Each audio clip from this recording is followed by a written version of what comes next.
As pessoas falam na terapia aquilo que está sentindo. Por exemplo, chega uma pessoa aqui que está deprimida, mas ela não sabe que está deprimida. Mas ela vai chegar aqui e vai falar, doutor, olha, eu estou sentindo isso. Eu perdi a vontade de levantar de manhã dou vontade de ficar debaixo dos cobertores, tenho vontade de não fazer nada.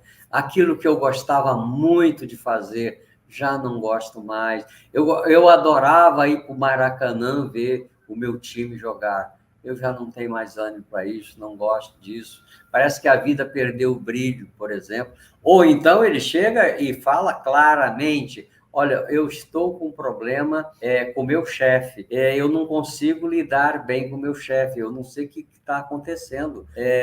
O meu chefe chega na minha sala, eu começo a tremer, começo a ficar nervoso. Aí ele me faz uma pergunta, nem raciocínio direito sobre o que ele está me perguntando, já estou respondendo qualquer coisa.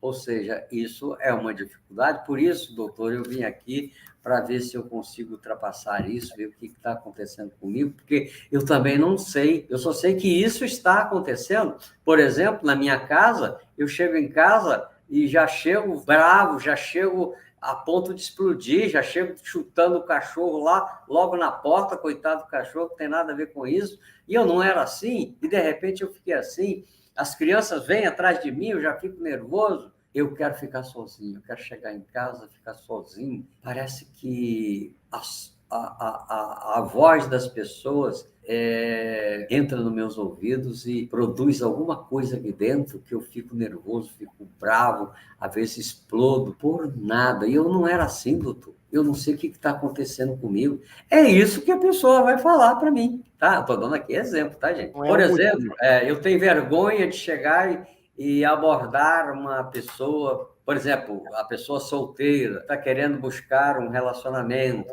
Então ele chega aqui e fala: olha, eu tenho dificuldade de arrumar uma namorada, ou um namorado, ou um par, uma pessoa para relacionar. Eu estou com essa dificuldade e eu queria trabalhar isso na minha terapia. Será que a terapia pode me ajudar nisso? Pode, claro, vamos ver o que é. Isso são sintomas, né? Aquela pessoa que tem dor de cabeça quase que constante, isso é um sintoma. Ela não sabe o porquê que está com dor de cabeça assim, desse jeito. Não sabe. Mas ela vai dizer para você que está. Aquilo que eu estou sentindo, aquela minha dor, ele vai chegar, por exemplo, você chega num médico e diz: doutor, eu sinto uma dor aqui do meu lado direito, aqui na minha barriga, eu não sei o que é, uma dor. Isso é sintoma. O médico vai lá, vai apalpar, vai examinar, pode até pedir algum exame mais apurado, uma ressonância magnética, uma tomografia, sei lá o quê, para um raio-x, para ter um diagnóstico do que está levando aquela pessoa a sentir dor. Então, a dor é um sintoma, por exemplo, né? A angústia é um sintoma, a ansiedade é um sintoma. Então, o que está levando aquela pessoa a ficar ansiosa? Ela fica tão ansiosa que chega um momento que ela paralisa, ou seja, isso é sintoma, isso não é causa. Então, o profissional da saúde, no caso, o psicólogo, ele vai examinar, vai perguntar, vai fazer uma série de perguntas, o que a gente chama de anamnese. A gente vai fazer uma anamnese, perguntar. Isso várias perguntas que a gente faz sobre aquilo que o paciente está falando para a gente chegar numa causa.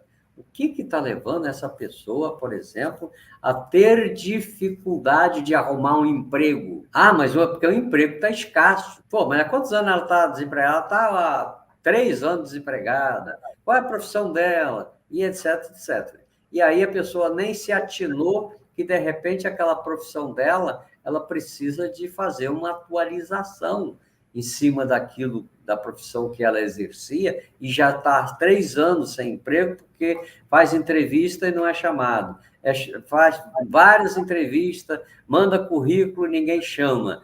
O que é que está acontecendo? Ela não sabe, muitas das vezes, é o emocional dela que está comandando tudo isso, e ela não tem noção, não sabe que isso está acontecendo.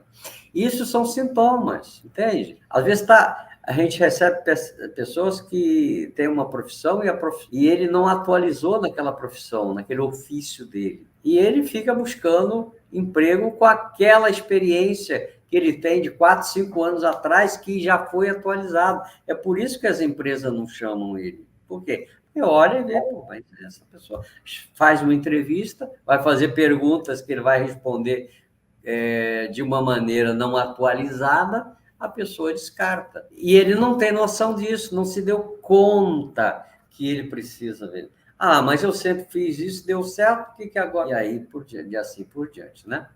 E assim as relações, né? De uma maneira geral, as relações traz muito estresse para a pessoa. Seja ela qual for, que tipo de relação seja ela uma relação de trabalho, seja ela uma relação de par, né? Marido, mulher, namorado, namorada e vice-versa, né? Seja qual for esse tipo de relação. Par é duas pessoas se relacionando de uma maneira pessoal, amorosa, nesse sentido. E muitas das vezes a pessoa não sabe por que está dando certo, ela está insatisfeita no seu relacionamento e não sabe por quê. Não conseguiu pescar o que está acontecendo. Olha, cada caso é um caso, tá? Tem casos simples que, às vezes, com meia dúzia de sessões de terapia resolve. Tem outros que, às vezes, 1 ano resolve, 6 meses, 3 meses. Um caso simples é, por exemplo, eu recebi aqui há pouco tempo uma pessoa, um executivo de uma empresa que tinha medo de voar, tinha medo de pegar um avião, ou seja, ele tinha fobia de viajar de avião. Então, a empresa falou para ele, olha, você vai ter que viajar. E vai ser uma viagem longa, que era para o Japão, inclusive. Brasil-Japão. E ele me procurou apavorado. E agora o que eu faço? Eu estou correndo risco de perder o emprego. Perdeu o emprego? Por quê? Aí conversando, tarará. E aí nós fizemos 6 sessões de terapia. Claro que eu não precisei de ir muito fundo para buscar qual foi a causa, o que levou essa pessoa a ter medo de entrar num avião. Não precisou disso. Eu apenas fui trabalhar, eu tenho ferramentas para isso, tá? Para debelar aquele medo fóbico e permitir que ele embarcasse no avião, porque a viagem estava próxima, tá? E ele, com 6 sessões, ele entrou no avião e fez a viagem e voltou. Uau! Aí, quando ele voltou, nós voltamos a fazer um trabalho mais abrangente, para ver coisas mais, vamos dizer, qual é a causa, o que aconteceu que levou essa pessoa a ter fobia de entrar no avião. O entrar no avião, não precisava que o avião estivesse voando, não. Bastava que o avião podia estar parado na pista, porque na verdade, era um medo fóbico de lugar fechado. Ele não poder sair dali. Ou seja, ele entrar no avião, ele não vai poder sair a qualquer hora. A hora que ele quiser sair, não vai poder. E isso era o pavor dele, tá? E isso foi debelado em 6 sessões para que ele pudesse viajar, é claro. É claro que na volta nós começamos a pesquisar um pouco mais fundo, tinha outras causas, inclusive de ordem familiar, que levou a ele ter esse medo fóbico, fobias, né? Porque tem gente que tem medo de altura,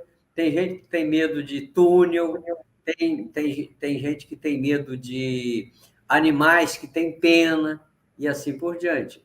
Tem causa lá? Tem. Cada caso é um caso. Agora, então, conforme eu estava falando, a pessoa, quando procura uma terapia, vai depender muito do que é o problema, né? Qual é o problema. Então, de uma maneira geral, eu trabalho da seguinte maneira. Eu trabalho com uma abordagem chamada análise transacional e que ela tem um cunho contratual. Qual foi o contrato que nós fizemos com esse rapaz? O contrato foi que ele pegasse o avião no dia e ele pudesse pegar o avião no dia marcado e fazer a viagem dele, né? Esse foi o contrato. Então, vamos trabalhar isso. Nós temos o quê? Nós temos 6 semanas para trabalhar isso. Contratamos isso. Vamos trabalhar e deu certo, que ele voou e voltou.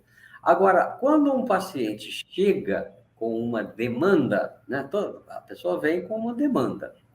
Aí a gente dá um jeito de fazer uma peneira, dá uma peneirada para descobrir a causa e contratar aquela mudança. Por exemplo, eu quero deixar de ficar deprimido, quero parar de ficar deprimido. Ok, vamos contratar isso. Então, a gente vai trabalhar isto aqui, né, até você parar de ficar deprimido. Né? Inclusive, se precisar de um psiquiatra, vai entrar aí nesse contrato, entende? É por isso que eu falo, vai depender muito quanto tempo, não sei. Mas eu tenho uma regra, de uma maneira geral. Eu faço uma pessoa o seguinte, independente dele querer ou não, eu faço isso.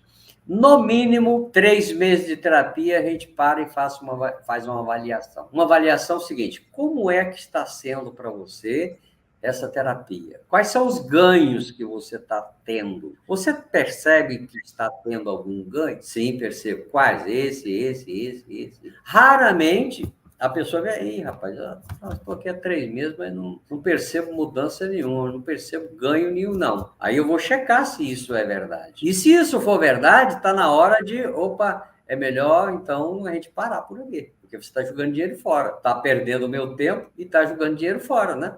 Mas normalmente não acontece isso. A pessoa tem os ganhos, que só ela pode me dizer quais são esses ganhos, né? Porque eu não convivo com ela. Eu convivo com ela naqueles 50 minutos de uma sessão de terapia. Ali ele vai me contar, inclusive, os logros, os ganhos que ele está tendo, as mudanças que ele está auferindo, que ele está conseguindo através da nossa terapia, né? Por exemplo, aquela pessoa que procura terapia porque está brigando muito com a esposa, ou a esposa está brigando muito com o marido, e a gente começa a trabalhar isso, e no mínimo 3 meses tem que ter algum resultado. Parar de brigar, diminuir as brigas, alguma mudança tem que acontecer para que a terapia faça sentido. Porque senão não tem sentido fazer terapia, porque a terapia é para promover mudanças positivas, mudanças que vai levar a pessoa a ter uma qualidade de vida adequada, a ter, vamos dizer, autoestima no lugar. Porque quando a pessoa tem autoestima no lugar, sai de baixo, ela obtém aquilo que ela quer, aquilo que ela quiser, porque ela está com autoestima no lugar que deve ser. O seu amor próprio é coerente, entende?